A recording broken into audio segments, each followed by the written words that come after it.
Toda literatura, dicen, es un reflejo de su época, y vaya que eso es cierto para la Edad Media.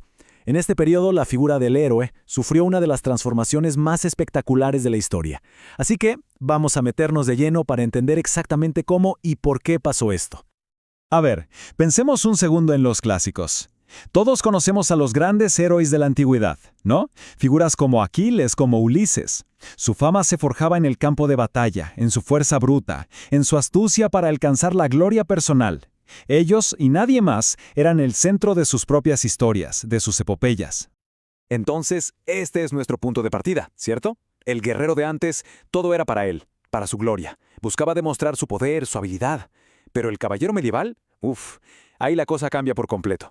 Sus motivaciones eran, bueno, otra historia. Dejemos esa pregunta en el aire un ratito. Y esa es justamente la gran pregunta que vamos a explorar. Y ojo, no hablamos de un cambio pequeño, de un retoque. No. Fue una reinvención total del ideal de héroe. Y todo fue impulsado por una forma completamente nueva de ver el mundo. Para entender a este nuevo héroe, primero hay que entender su mundo, el escenario donde se movía. Porque, a ver, la Edad Media no es solo castillos y reyes como en las películas. Es mucho más que eso. Es, por encima de todo, una época definida por una forma muy, pero muy específica de ver la vida. Estamos hablando de un lapso de tiempo enorme, 1000 años. Pensemos en eso, 1000 años, desde que cae el Imperio Romano hasta que empieza a asomarse el Renacimiento. Durante todo este tiempo se fue armando la sociedad feudal y, lo más importante, la Iglesia se convirtió en el poder central, la institución que lo moldeaba absolutamente todo, la vida diaria, la política y, claro, el arte y las historias que se contaban. Y en el mismísimo corazón de esta época hay una palabra que es la clave para entenderlo todo: teocentrismo. Si nos tuviéramos que quedar con un solo concepto, sería este. ¿Qué significa? Pues que Dios es el centro de todo. La vida aquí en la Tierra es vista como un viaje temporal, una especie de prueba. Lo que de verdad importa es lo que viene después, la salvación eterna. Y esta simple idea, lo cambia absolutamente todo.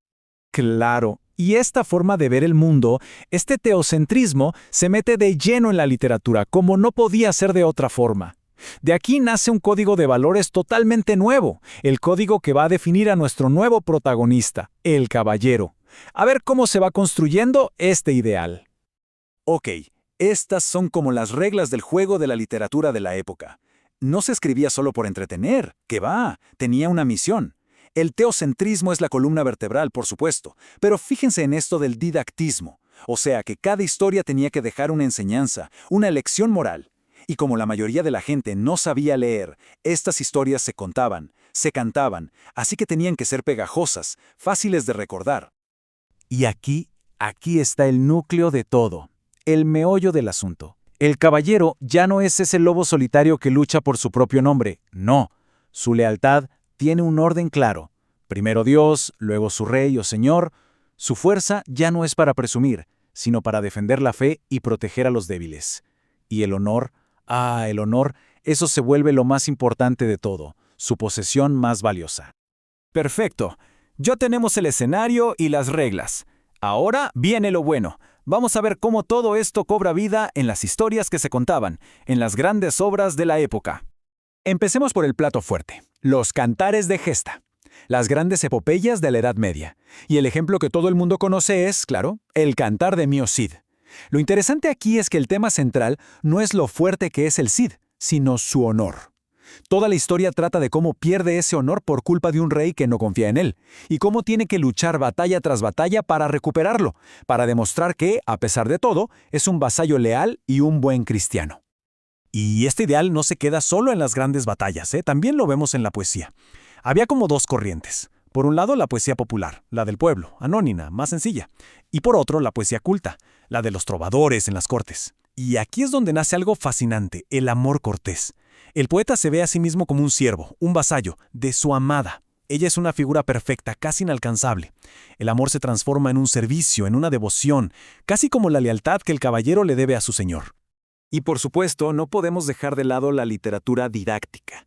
Obras como El Conde Lucanor son, pues imaginen un manual de cómo ser un buen noble. una colección de cuentos súper ingeniosos, cada uno con un problema y una solución, para enseñar a actuar bien, con inteligencia, pero siempre con rectitud. Y al final de cada cuento, ¡pum!, una moraleja bien clara. Un consejo práctico para la vida, siempre claro dentro de la moral cristiana. Bueno, ya recorrimos el mundo medieval, sus valores, sus historias. Ahora vamos a juntar todas las piezas del rompecabezas. Vamos a poner todo en perspectiva para entender de verdad qué tan grande fue este cambio. Y esta tabla lo resume de maravilla. Fíjense, pasamos del guerrero, enfocado en su propia gloria y fuerza, al caballero, cuyo objetivo es servir a algo más grande que él, la fe, el honor, su Señor. El centro de su universo ya no es él, es Dios. Y esto es clave, porque esta figura del caballero es la que prepara el terreno para lo que vendrá después, en el Renacimiento, cuando el ser humano volverá a ser el centro, pero de otra forma, desde la razón.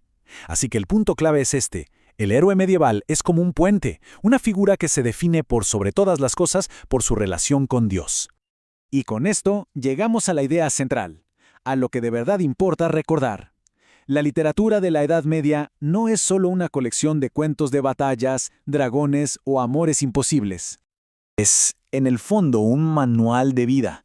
Un espejo que le mostraba a la gente cómo se suponía que debía vivir, cómo navegar este mundo que veían como un lugar lleno de pruebas. Un mundo que debía vivirse, con fe. Esa era la brújula, el norte que guiaba cada decisión. Con honor. Esa era la verdadera medida del valor de una persona, mucho más importante que el dinero o la fuerza bruta.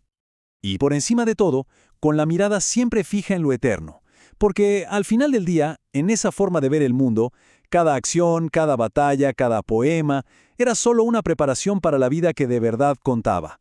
Esa, y no otra, es la esencia de este universo literario tan fascinante.